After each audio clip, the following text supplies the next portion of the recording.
welcome to Keep It Spiritual with myself, Kris Meredith. First of all, give us a massive thumbs up and make sure you hit that subscribe button as well. Now, in this interview, I bring you the beautiful Chrissie Astell. Now, Chrissie Astell is known the world over for her angel work, working with the angel realms and spreading her beautiful light all over the world. Now, Chrissie also is known as an author. One of my favourite books, and one of my first books as well, which is 7 Steps into Angel Light. This is one of Chrissie's beautiful books, one of my first books that I ever got, and she's been one of my favourite authors ever since. So I'm so excited that I've been able to sit down with her, bring you this interview, which is all about enlightenment, which is all about you finding your own angel light as well, and connecting with your own guardian angels, and of course Chrissie's own personal journey, with the angels and to the light. So I really hope you enjoy this interview with angel expert and author, the beautiful Chrissie Astell. Chrissie, welcome to Keep It Spiritual. First of all, how are you doing, my lovely? I'm fine. I'm really fine. At the moment, I feel great because I've just done a live Facebook meditation. So that always leaves me in a very lovely place. In fact, sometimes it takes me a little while just to get back down to ground level. So this is great. This is lovely. Thank you for inviting me. You're very welcome. You need a big sandwich. That's what I say. Do. You need a big sandwich, a big feast, and that'll bring you down. A butty. You need a butty. You definitely do, Chrissie. Well, Chrissie, you're one of the UK's most loved, angel experts. You're an educator as well, and of course, a very, very successful author. So I want to know, when did your spiritual journey begin? Well, it's a funny. Everybody asks. And I can't really pinpoint when, because I do honestly think it was just born in me. And so I wrote a lot about the story in one of the earlier books called Gifts from Angels. And that describes how my mum and dad came together. They got married, they had me, and then they both went their separate ways.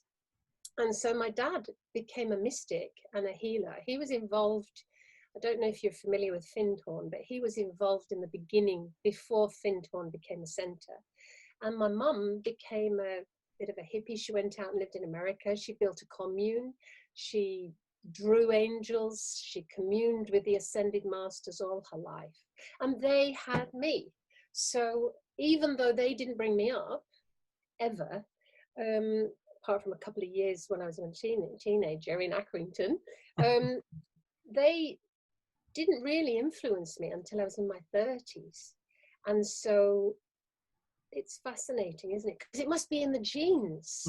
Yeah. So as a tiny tot, I used to see lights and ribbons of light and things.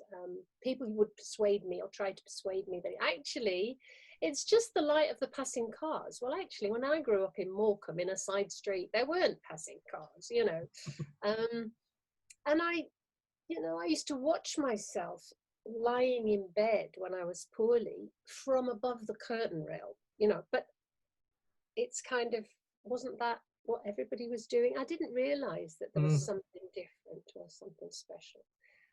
And then, of course, I made lots of bad choices. I left home at 17. I lived alone in London, got into all sorts of scrapes, but I was always helped out of them. I always seemed to know that there was something guiding or helping.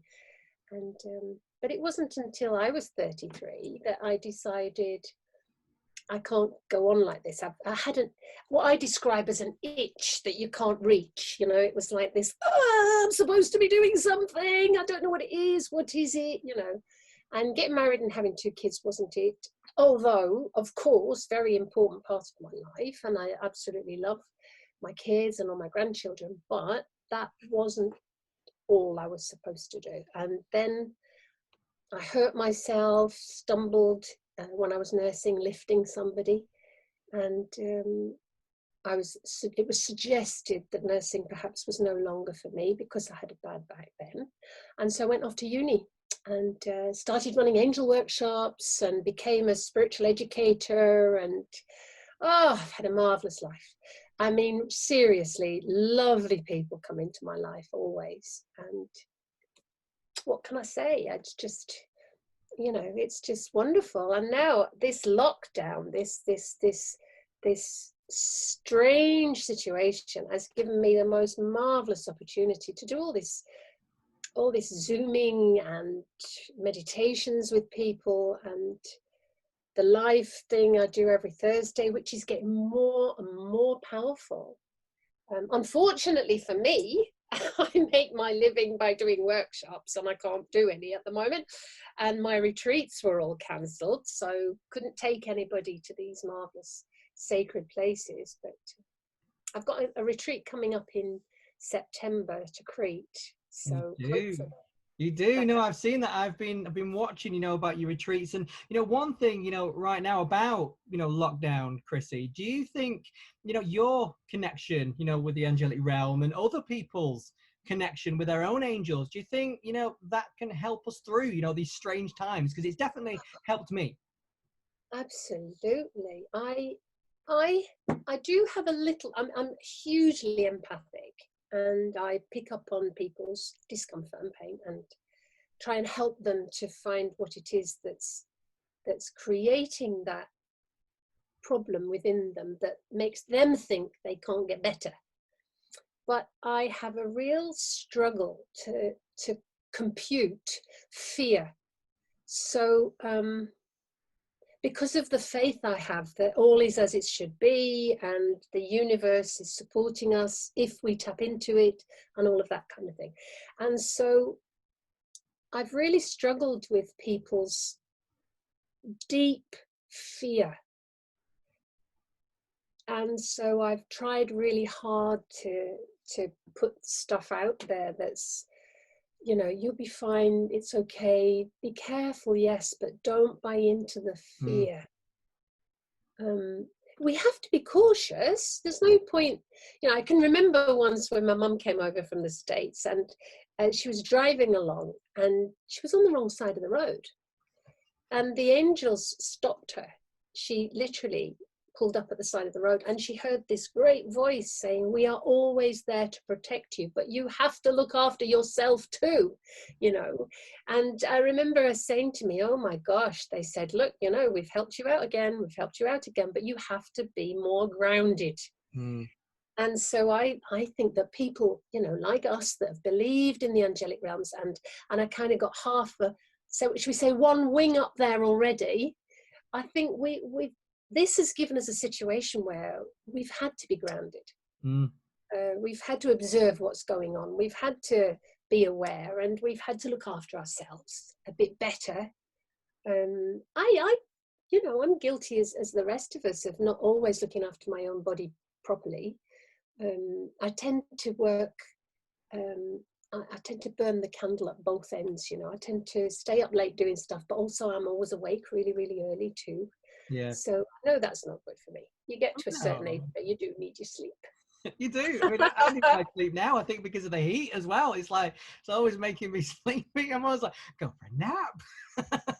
Maybe you've got Spanish in your blood. I don't know. You never know. But it is, and I do think that you're talking about the fear there. It's so easy for people to buy into that. And, it's great with people like you, Chrissie, trying to kind of raise that collective vibration and to get people not to buy into it, because it is so easy to buy into it. And once you've done it, it's like you go into a rabbit hole.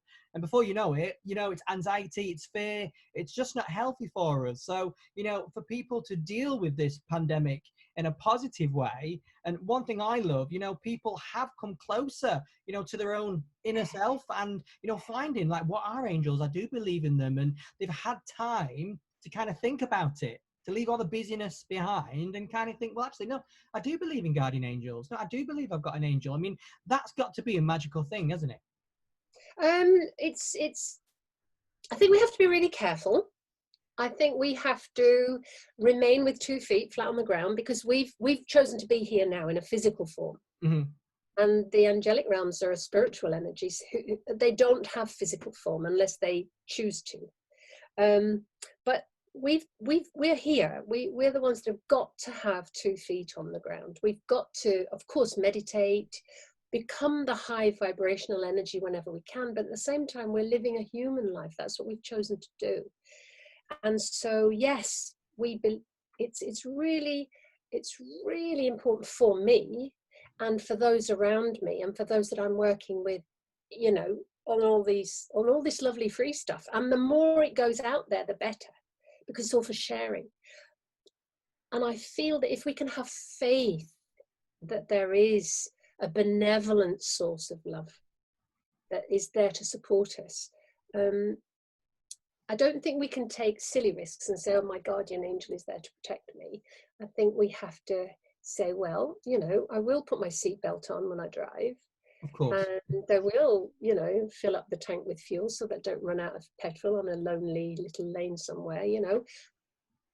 Even if we do, faith and trust will bring someone to help us, for sure. But I don't think we can just say, okay, that's it. I know I'm protected and therefore I don't need to protect myself.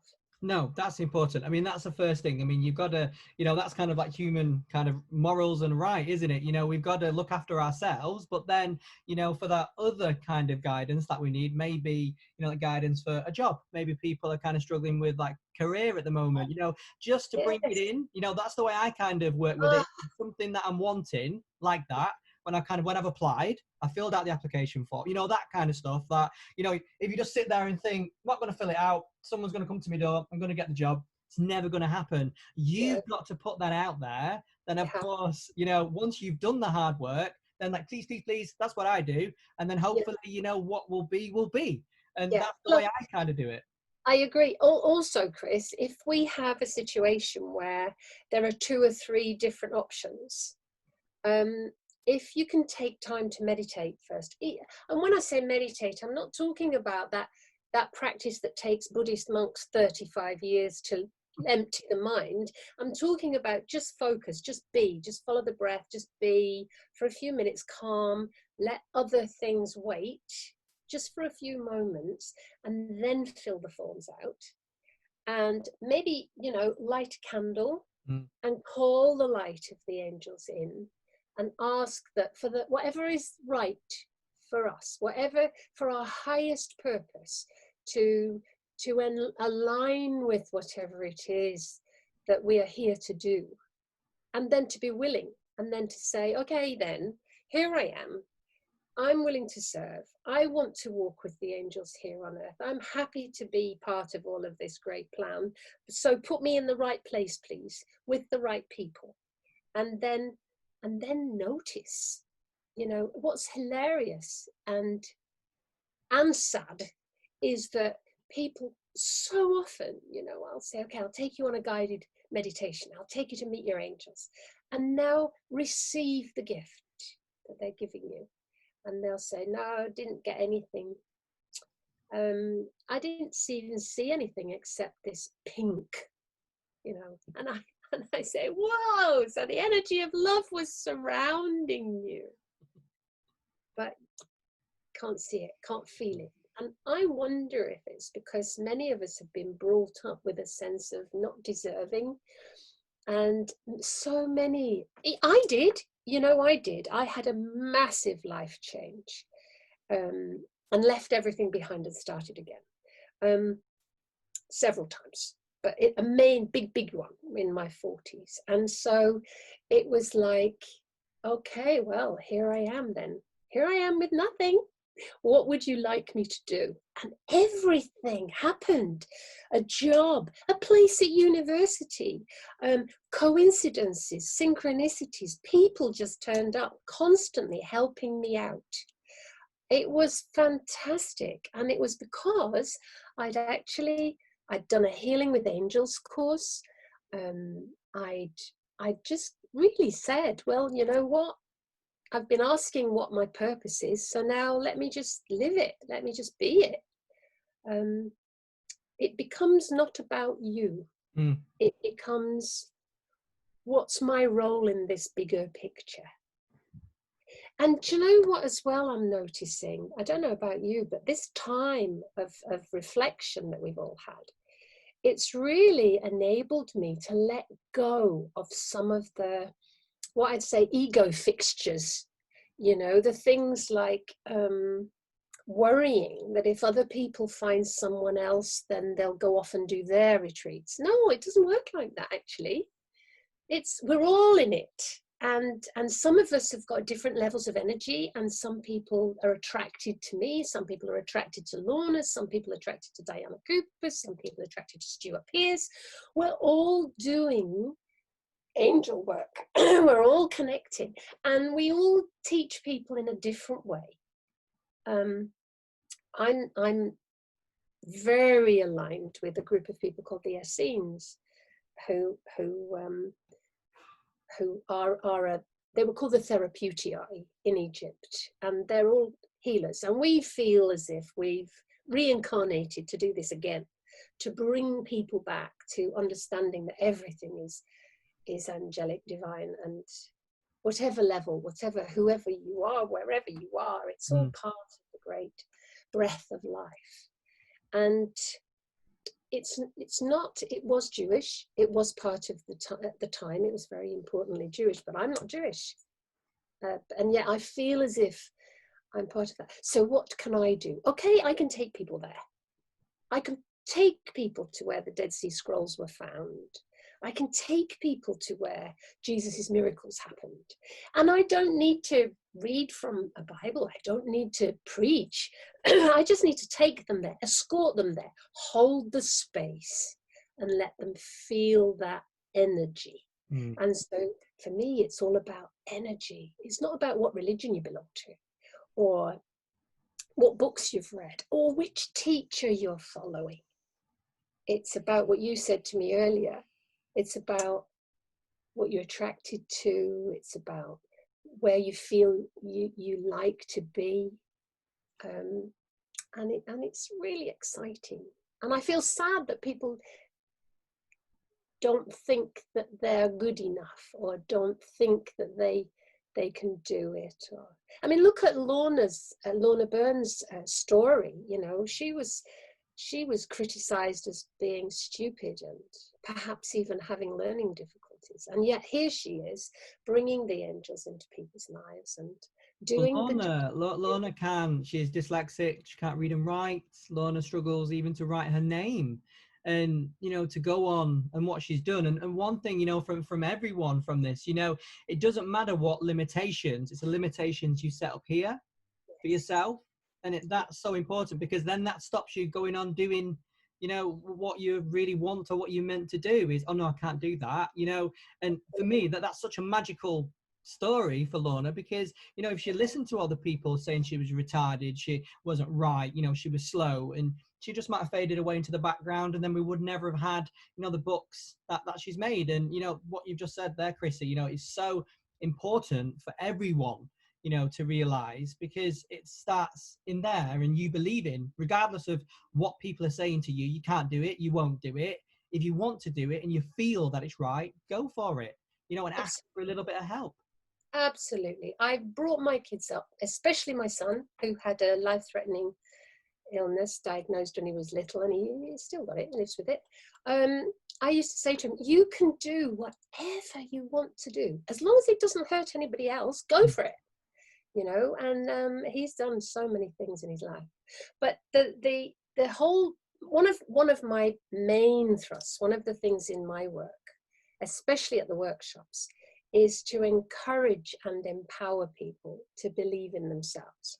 And you don't have to have taken yourself in a whole plethora of workshops. You don't have to have read millions of books. You just have to have an open heart. And why wouldn't the angels work with you? Why wouldn't the angels work with anyone if they have a pure heart? And if really all you want to do is help other people and come from a good place. Which is beautiful, and you know, and I think about that, because, you know, I do, you know, different work, doing my presenting work, but this work has always been with me as well. Even like since 16, it will be there. And then even just like through meditation, that you'd open up and then I'll see stuff and I'll be, ooh, what was that? And then I close down again, then I'll go doing something else, and then I'd find it again. And then even just like recently, like at university, like I went back to uni to study broadcast, get my broadcast degree, which I did. And then a month later, I ended up working at Psychic Today. So it's always kind of thrown me back. And then obviously working with so many people, and they're just kind of like, hello, you're not getting it. You're working on a psychic TV program, but it's strange how things happen, and it's always there, which is lovely. And for so many other people out there, I always think it's special, and I love it. And I couldn't think of of all the books I've read, all the people, fabulous people like yourself that I've met. Like, I'm learning all the time. Like, this speaking to you is like me reading a book. Because I'm learning from you, from what you're saying, and many people, watching and listening, it's the same for them. So, for people going on your retreats, which I just think would be an absolute dream, Chrissie. Oh, you should come. You would love Kissamos. You would love Quiet Crete. Oh, no, seriously, I've looked at it. I really have, and just think, oh, that would be a dream. So Angels Abroad retreats that you run, tell me all about it. The one I take to Jordan and Israel, it's a kind of, for some people, it's a trip of a lifetime, because it's a place they've always wanted to go, and that's really about. I'm a great believer in these great energies, the energies of Mary Magdalene, for example, the energies of these great ascended masters who walked here with us as people, and so I take people all over what used to be called the Holy Land, which we now call Jordan and Israel, and they go to those places where we then just sit and feel the energy. I have yet to take one where at some point people haven't just been touched to tears, and not really explaining why, but just feeling the history, feeling the spirituality of the place. And it doesn't matter whether you have biblical knowledge or not. It's not really about the biblical knowledge, but it is about our cultural heritage, because we've all been brought up, and our parents were brought up as Christian or Islam or Jewish or whatever it is. There is an element of that place in us all, in our DNA. And so to go there is magical. That is a healing retreat, purely by feeling the energies of those miraculous places. That's that one. And then there's the Crete retreat that I've been running now for 20 years. Now, each of the ascended masters has an ashram, which is a center of heightened energy. And the island of Crete has, in its etheric body around it, has the ashram of the ascended master Hilarion. Hilarion was St. Paul. Hilarion was all the ascended masters were many, many, many human beings, great masters. This is also heightened energy of Archangel Raphael.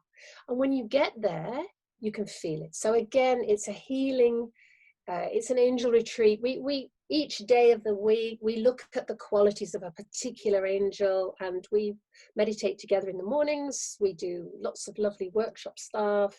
We work together in pairs, or we go and do something on the beach, throwing pebbles and releasing blockages into the sea, or we go maybe visit an old tree that's thousands of years old and feel the energy of the tree, or we go up into the caves where they hid when Crete was taken over by the Islamic faith, and all the Christians had to hide, the Greek Orthodox had to hide in order to teach their children what they wanted them, and even to speak the Greek language. They weren't allowed to speak the Greek language, so they had to speak Turkish. So all this history, it's not a history lesson, it's a feel the energy, feel it. How does it feel for you? Can you feel Archangel Michael in this tiny little chapel that was dug out of the rock? Can you feel it? What can you see? And of course, people love to take photos of all the orbs, and that kind of thing. And then in the afternoons, people go to the beach, or they go and do their shopping, or they go for a walk in the hills, or they just chill and watch the world go by. And then in the evenings, we all come together and find a little taverna and go and eat something and drink something and have a laugh. So it's like 2 or 3 holidays all in one. That's the Crete one. And you come home changed. Seriously, it is seriously transformational. People find what it is that's blocking their healing. When I say healing, I'm not talking about people coming who are seriously poorly. I'm talking about people that don't understand why they've got a hip problem or a mental health issue, and that they come to release that into the sea, and it's just lovely. Or they just come to make friends with like-minded people and do a bit of yoga. You know, it's just great. It's just Sounds great. like So a that was that beautiful one. place. I love it. Yeah, no, it's lovely. So quiet and unspoiled. It's not your disco Crete. It's your quiet, lovely. Walk along the beach, see the sunset, see the sunrise. Just wonderful. So that's that one. What else have we got lined up? Oh, Carcassonne. Carcassonne, yeah. This is the let's go find the Mary Magdalene line, and let's go and find where she arrived in France and in search of the Holy Grail. So we go trotting up Montségur, and we do group healing to the land there, where the Cathars were. I don't know if you've heard of the Cathars. They were a particular sect. They believed that they were the ones who carried the truth of the teachings of Mary Magdalene when she arrived after Jesus's crucifixion. So we follow the Cathars, and we all stand and give healing to the land where the Cathars were persecuted and executed. So it's a bit Mary Magdalene, bit healing, bit of wine tasting, that one. And that's lovely. That's absolutely fab. Absolutely fab. Love that. And then next September, which should have been the first week in September, is a 13-day cruise on the Nile, going up and visiting all those beautiful places on the Nile. And next, we've had to cancel it, obviously, and that's next September. And that will there are only 44 cabins on that cruise ship, so hopefully a big section of them will be my group. And we'll just go on board, and we'll all get to know one another, and then we'll come off and we'll feel the energies of all these special ancient Egyptian sites, and then get back on board, and we'll do a little bit of meditating, a little bit of processing, a little bit of fun. It'll be fab. I can't wait. I've never been to Egypt. No, me neither. I've never been, and it's somewhere that I've always wanted to go. You know, it's just people talk about it and say how magical it is, and the energy, and you know, I know, but can you imagine? We're sailing. This is it opened up again a couple of years ago. People say they've been sailing on the Nile. They've only done one bit of it, but now it's opened up right down from Aswan. So we fly into Aswan, and then we sail all the way to Cairo under the stars. Oh, can't wait. I love it, Chrissie. I can't wait. Love it. I know, it sounds amazing. Sounds absolutely amazing. It does. Well, darling, I mean, that's everything. We've had such a good chat. Really, really good chat. We've covered everything right there. I mean, it's been a pleasure, you know, to have you on Keep It Spiritual. It really has. We'll definitely have you on again, Chrissie. Oh, yes, I'd love to chat to you, Kris. I want to talk to you about all the weddings I'm doing now. Oh, wow. Oh, we will do. Fastings, broom jumping, bringing in the angels. Yeah. There you go. That's Chrissie Astell part 2. That's about that. Love it.